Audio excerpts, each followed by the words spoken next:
Hello मेरे प्यारे विद्यार्थी, कैसे हैं आप सभी। आशा करती हूँ कि आप सभी बहुत अच्छे हैं और अपने एग्जाम की तैयारी खूब अच्छे से कर रहे हैं। फ्रेंड्स, राजस्थान चतुर्थ श्रेणी कर्मचारी भर्ती के अंदर हम प्रीवियस एग्जाम पेपर को सोल्व करने वाले हैं ताकि आपको एक आइडिया लग सके एग्जाम में क्वेश्चन किस प्रकार से आता है, कैसा वेटेज होता है, किस किस टाइप से एग्जाम को पूछे। नहीं, आपको क्या पता कोई सा क्वेश्चन एग्जाम में रिपीट भी हो जाए और आपको एक आइडिया भी लग जाएगा। तो चलिए स्टार्ट करते हैं।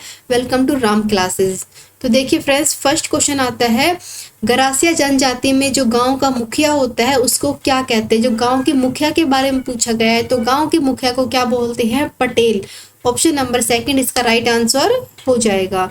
नेक्स्ट आता है, केसरिया जी का मेला कहाँ भरता है, यानी बहुत इंपॉर्टेंट है। जो केसरिया जी का मेला है वो कहाँ लगता है, तो राजस्थान में कहाँ लगता है, दुलेव में। क्लियर हो गया, यानी ऑप्शन नंबर फर्स्ट इसका राइट आंसर हो जाएगा। ये क्वेश्चन एग्जाम में पूछे गए क्वेश्चन है। नेक्स्ट आता है, मूसी रानी की छतरी कहाँ स्थित है, और ये तो बच्चे बच्चे को पता है कि मूसी रानी की छतरी कहाँ पर स्थित है, अलवर के अंदर, सिटी पैलेस के सामने। नेक्स्ट आता है, किस रम्मत कलाकार ने महात्मा गांधी को स्वतंत्र बावनी पुस्तक भेंट की थी। ये क्वेश्चन भी एग्जाम में पूछा गया क्वेश्चन है। तो किसने दी थी फ्रेंड्स, वो कहाँ का था, तेज कवि जैसलमेरी, जिसने महात्मा गांधी को स्वतंत्र बावनी नामक पुस्तक को भेंट किया था। नेक्स्ट क्वेश्चन आपके सामने आता है, 13 ताली नृत्य में किस लोक देवता की, मतलब कि यशोगान से आप ये समझ सकते हैं किस लोक देवता की आराधना होती है, किसकी पूजा होती है। सबको पता है जो 13 ताली नृत्य है वो किसके लिए फेमस है, ओनली फॉर रामदेव जी के लिए। क्लियर हो गया, यानी ऑप्शन नंबर थर्ड इसका राइट आंसर हो जाएगा। नेक्स्ट क्वेश्चन आता है, निमाड़ी व रागड़ी किस बोली की उपबोलियां हैं। निमाड़ी और रागड़ी की बात की जाए तो किसकी हो जाएगी, वो मालवी क्षेत्र की हो जाएंगी। यानी ऑप्शन नंबर थर्ड की निमाड़ी और रागड़ी कहाँ की हो जाएंगी, मालवी क्षेत्र की हो जाएंगे। नेक्स्ट क्वेश्चन आपके सामने आता है, कौन सा आभूषण महिलाओं द्वारा नहीं पहना जाता। आपको आंसर देख के बताना है कि कौन सा आभूषण है जो महिलाएं नहीं पहनती। देखो, रखड़ी भी पहनती है, मेमंद भी पहनती है और कंडोरा भी पहनती है, लेकिन मोरखा नहीं पहनती। ये ऊँटों को पहनाया जाता है। यानी ऑप्शन नंबर 4 जरा कि ये ऊँट का आभूषण है, बाकी सभी स्त्रियों के आभूषण है। नेक्स्ट आता है, क्रिएशन ने किस बोली को भीलों की बोली संज्ञा दी थी। जो क्रिएशन था उसने किस बोली को भीलों की बोली की संज्ञा दी थी, तो ओनली फॉर वागड़ी के लिए दी थी। ऑप्शन नंबर थर्ड इसका राइट आंसर होगा। नेक्स्ट क्वेश्चन पूछा जाता है, वाद्य यंत्र जो कच्ची घोड़ी नृत्य में बजाया जाता है, एक ऐसा वाद्य यंत्र होता है जो कच्ची घोड़ी नृत्य में बजाया जाता है, तो उसका नाम बताना है कि क्या नाम होता है उसका। तो उसको बोलते हैं फ्रेंड्स झांझ, जो कि कच्ची घोड़ी नृत्य के अंदर इंपॉर्टेंट है, बजाया जाता है, इसके बिना डांस अधूरा होता है। नेक्स्ट आता है, लोक नाटक चार बेत किस शहर का संबंध है। यानी जो लोक नाटक चार बेत है वो किस शहर से संबंध खाता है, तो चार बेत का नाम किससे होता है, ये टोंक से संबंध करता है। यानी ऑप्शन नंबर 4 एकदम राइट आंसर। यानी राजस्थान में टोंक है जहाँ पर चार बेत शहर के नाम से फेमस है। नेक्स्ट है, किस दुर्ग को अबुल फजल का बख्तरबंद दुर्ग कहा जाता है। राजस्थान का एक ऐसा दुर्ग है जिसको अबुल फजल का बख्तरबंद दुर्ग भी कहा जाता है, तो ये किसके लिए बोल जाता है, रणथंबोर दुर्ग के लिए। ऑप्शन नंबर 4 इसका राइट आंसर हो जाएगा। ऐसे ऐसे क्वेश्चन एग्जाम में पूछे गए क्वेश्चन है। श्री जीन सूर्य ज्ञान भंडार किस जिले दुर्ग में स्थित है, तो बताओ श्री जीन सूर्य ज्ञान भंडार है वो किस जिले में स्थित हो जाएगा, जैसलमेर के अंदर। ऑप्शन नंबर फर्स्ट इसका राइट आंसर होगा। नेक्स्ट क्वेश्चन आता है, जैसलमेर शहर में निम्नलिखित में से कौन सा लोकप्रिय नाम से जाना जाता है। यानी आपको बताना है जैसलमेर का उपनाम बताना है। सबको पता है कि गोल्डन सिटी किसका नाम है, जैसलमेर का ही हो जाएगा। यानी ऑप्शन नंबर फर्स्ट इसका राइट आंसर होगा। नेक्स्ट आता है, चारों ओर से पहाड़ियों से घिरे उदयपुर बेसिन को स्थानीय भाषा यानी लोकल लैंग्वेज में क्या कहा जाता है। ये क्वेश्चन एग्जाम में पूछा गया है, तो बताओ क्या कहते हैं, इसको बोलते हैं गिरवा। क्लियर हो गया, यानी ऑप्शन नंबर सेकंड इसका राइट आंसर होगा। नेक्स्ट आता है, राजस्थान का कौन सा जिला हाड़ौती के पठार में सम्मिलित नहीं किया जाता है। अब बताओ कौन सा क्षेत्र है कि जो हाड़ौती का पठार क्षेत्र है सम्मिलित नहीं किया गया, तो दौसा को सम्मिलित नहीं किया गया है। क्लियर हो गया। नेक्स्ट आता है, राजस्थान में मावठ द्वारा होने वाली वर्षा किस फसल के लिए इम्पोर्टेंट होती है। पहले तो जानिए मावट होती क्या है। सर्दियों में होने वाली वर्षा को बोलते हैं मावट। और सर्दियों में कौन सी फसल उगाई जाती है, सबको पता है, ओनली फॉर गेहूं। क्लियर हो गया, यानी फर्स्ट इसका राइट आंसर हो जाएगा। नेक्स्ट आता है, मुख्यतः दक्षिणी राजस्थान में पाए जाने वाले किस वृक्ष की पत्तियों का उपयोग हम बीड़ी बनाने के लिए करते हैं। यानी बीड़ी सब लोग पीते हैं, सबको पता भी होगा, हर घर का बुजुर्ग बीड़ी पीता ही होगा। तो जो बीड़ी बनती है उसमें किस पत्ते का यूज होता है उसके बारे में आपको बताना है। तो किसका यूज होता है, तेंदू का। यानी एक ऐसा वृक्ष होता है जिसके पत्तों का यूज होता है बीड़ी बनाने के अंदर। क्लियर हो गया। नेक्स्ट आता है, साइबेरियन सारस किस ऋतु में घना पक्षी राष्ट्रीय उद्यान में आते हैं। देखो ये क्वेश्चन भी पूछा गया है, जो साइबेरियन सारस होता है वो किस ऋतु में आता है। तो किस में आता है, वो शीत ऋतु में आते हैं। क्लियर हो गया, यानी वो ज्यादा गर्मी बर्दाश्त नहीं कर पाते, तो शीत ऋतु के अंदर वो घना पक्षी अभ्यारण्य के अंदर आ जाते हैं। नेक्स्ट क्वेश्चन आता है, किस स्थल पर शासक मंडल को 16 सिक्के प्राप्त हुए थे। अब 16 सिक्के की बात आए तो ये कहाँ से बिलोंग करता है, ये करता है बैराट से। क्लियर हो गया। नेक्स्ट आता है, क्रांतिकारी जिसे महंत प्यारेलाल हत्याकांड में सजा मिली थी। अब बताओ, जो महंत प्यारेलाल हत्याकांड थी उसके अंदर किसको मतलब सजा दी गई थी। तो किसको दी गई थी, ओनली फॉर केसरी सिंह बारट को दी गई थी। ऑप्शन नंबर 3 इसका राइट आंसर हो जाएगा। अब देखो एग्जाम में हर टाइप से पूछ रहा है, मतलब मिक्स क्वेश्चन आ रहे हैं कि हर ये भी नहीं कि एक मतलब कि क्वेश्चन देखकर आप समझ रहे हो कि क्वेश्चन किस टाइप से पूछ रहे हैं। त्याग भूमि के संस्थापक कौन थे, जो त्याग भूमि है इसके संस्थापक कौन थे, हरुभाऊ उपाध्याय। यानी ऑप्शन नंबर 1 इसका राइट आंसर होगा। नेक्स्ट आता है, शेखावटी ब्रिगेड का मुख्यालय कहाँ स्थित है। अब शेखावटी ब्रिगेड का पूछे जाए तो उसका मुख्यालय कहाँ हो जाएगा, झुंझुनू के अंदर। यानी ऑप्शन नंबर 2 इसका राइट आंसर होगा। नेक्स्ट आता है, निम्नलिखित में से कौन सा विद्वान कुंभा के दरबार में नहीं था। अब बताओ कि ऐसा कौन था जो कुंभा के दरबार में शामिल नहीं हुआ। तो ओनली फॉर एक था मुनि जीन सूरी, जो कि कुंभा के दरबार में शामिल नहीं हुआ। नेक्स्ट आता है, राजपूताना ने किस क्षेत्र के वरिक वंश में शासन किया था। बताओ राजपूताना ने किस क्षेत्र में वरिक वंश ने शासन किया था। तो सबसे फेमस है कौन सा जाएगा, बयाना। क्लियर हो गया, ऑप्शन नंबर 3 इसका राइट आंसर होगा। नेक्स्ट आता है, निम्नलिखित में से कौन सा ग्रंथ कुंभा की रचना नहीं है। अब देखो कुंभा पे क्वेश्चन ज्यादा बन रहे हैं, तो बताओ कि कौन सा है जो कि कुंभा की रचना नहीं है। तो कुंभा की रचना कौन है, एक कला निधि कुंभा की रचना नहीं है। बाकी कुंभा ने बहुत ज्यादा रचना, कम से कम 10 से 12 रचनाएं की थी और सभी इंपोर्टेंट है, सबको पढ़कर जाना।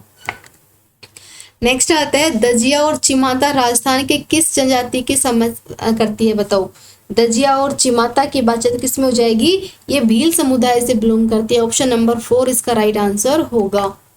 नेक्स्ट आता है, कमला और इलायची किस चित्रकला शैली की अग्रणी महिला चित्रकार थी। बताओ कमला और इलायची के बारे में पूछा जा रहा है, तो किसकी हो जाएगी, ये फटाफट से लगा दो। ये इनका संबंध किससे है, तो किससे हो जाएगा, नाथ द्वारा से।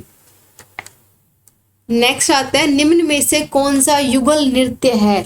यानी ऐसा जो कि दो लोग मिलकर कपल डांस तरह करते हैं, युगल लोग करते हैं, तो वो कौन सा हो जाएगा, संक्रिया नृत्य। एक ऐसा नृत्य है जो कि युगल नृत्य की श्रेणी में आता है। नेक्स्ट आता है, बम रसिया कौन से क्षेत्र का लोक नृत्य है। जो बम रसिया जो नृत्य है वो किस क्षेत्र से बिलोंग करता है। अब बम रसिया नाम से पहचाने तो कहाँ का हो जाएगा, अलवर भरतपुर। ऑप्शन नंबर 4 इसका राइट आंसर हो जाएगा। नेक्स्ट आता है, राव जैतसिरो छंद के रचयिता कौन है। राव जैतसिरो छंद तो कौन थे, बिठू सूजा। ऑप्शन नंबर 1 इसका राइट आंसर होगा। नेक्स्ट आता है, रतवई लोक नृत्य संबंधित है। अब बताओ जो रतवई लोक नृत्य है उसका संबंध किससे हो जाएगा, किससे हो जाएगा फ्रेंड्स, फटाफट से बता दो, मेवात क्षेत्र से हो जाएगा। रतवई का संबंध किससे है, मेवात क्षेत्र से। नेक्स्ट आता है, कौन से लेख देवता को ऊँटों के देवता कहा जाता है। यानी ऊँटों के देवता के रूप में किसकी पूजा होती है। तो किसकी पूजा होती है, पाबूजी महाराज की। ऑप्शन नंबर 4 इसका राइट आंसर होगा। नेक्स्ट आता है, नारियों द्वारा शिकार करते हुए चित्रण किस शैली मतलब कुछ किसकी विशेषता के बारे में बताते हैं। एक ऐसी चित्रकला शैली जिसमें ये दिखाया गया है कि नारी चाहे तो शिकार भी कर सकती है, तो वो कहाँ की थी, वो थी कोटा की शैली। नेक्स्ट आता है सैन या फिर नाई समाज की कुल देवी के रूप में किस लोक देवी की पूजा होती है? तो किसकी होती है? नारायणी माता। ऑप्शन नंबर 4 इसका राइट आंसर हो जाएगा।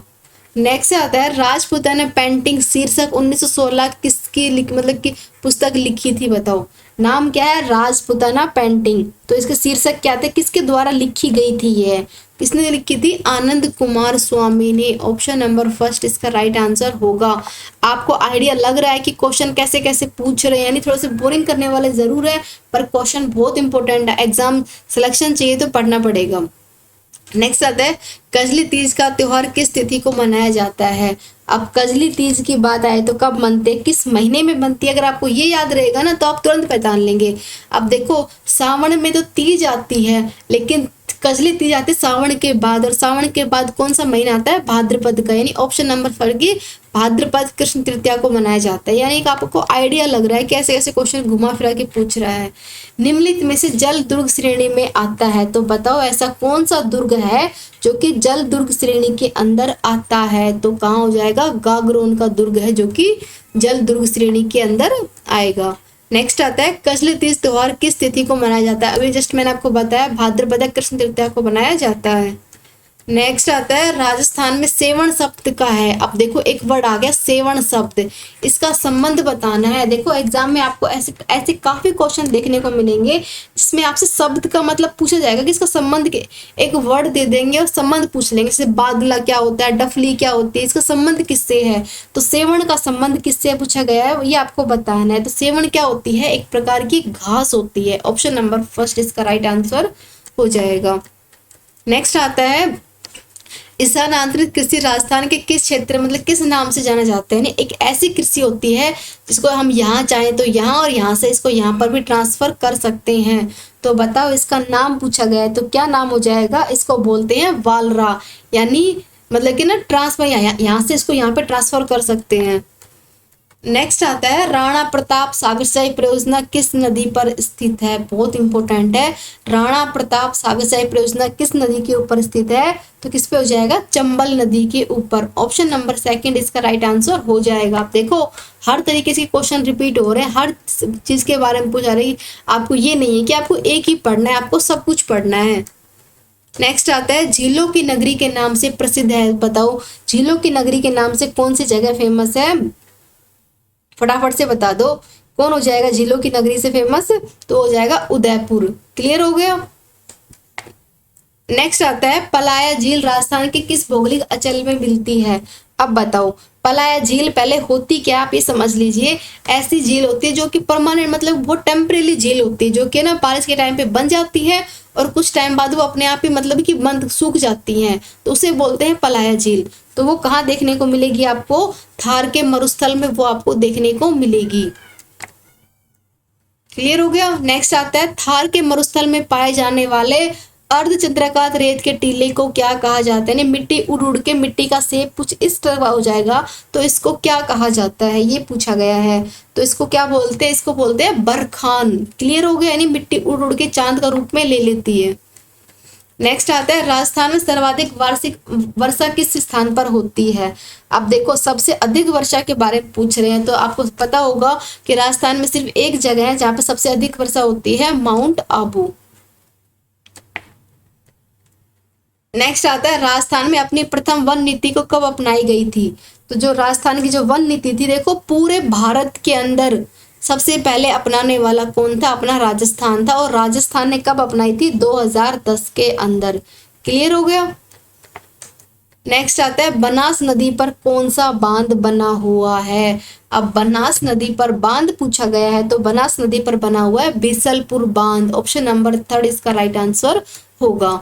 नेक्स्ट आता है कोटा में वीर भारत सभा की स्थापना की गई थी। तो बताओ जो कोटा में जो वीर भारत सभा की स्थापना किसने की थी? केसरी सिंह बारठ ने। क्लियर हो गया। नेक्स्ट आता है राजपूताना किस रियासत में आजाद मोर्चे की स्थापना हुई थी? बताओ राजपूताना के किस रियासत में आजाद मोर्चे की स्थापना की गई थी? तो किस में हुई थी? जयपुर के अंदर। क्लियर हो गया। नेक्स्ट आता है स्वतंत्र सेनानी राजनीतिक नगेंद्र बाला का संबंध किस शहर से है।